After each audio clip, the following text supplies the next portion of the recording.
আসসালামু আলাইকুম ভাই। ওয়ালাইকুম আসসালাম ইয়া রাহমাতুল্লাহ। আপনার রাজবাড়ী এক আসনের এমপি হিসেবে কাকে দেখতে চান? অ্যাডভোকেট আসলাম সাহেবকে দেখতে চাই। অ্যাডভোকেট আসলাম সাহেবকে দেখতে চান, কেন, কি কারণে?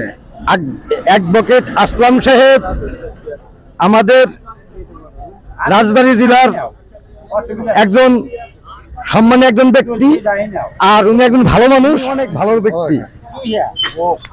আসসালামু আলাইকুম ভাই। ওয়ালাইকুম আসসালাম। রাজবাড়ী এক আসনের এমপি হিসেবে কাকে দেখতে চান? আসলাম সাহেবের। আসলাম সাহেবের। আসলাম সাহেবের তার অ্যাডভোকেট আসলাম সাহেবকে দেখতে চান, কেন, কি কারণে?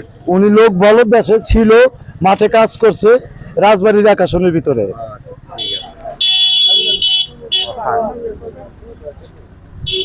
আসসালামু আলাইকুম ভাই। ওয়ালাইকুম আসসালাম। রাজবাড়ী এক আসনের এমপি হিসেবে কাকে দেখতে চান? আসলাম ভাই। আসলাম ভাই, কেন?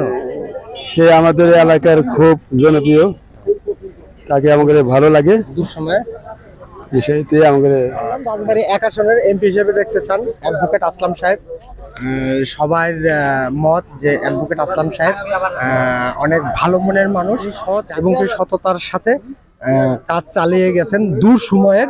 ধন্যবাদ। আসসালামু আলাইকুম।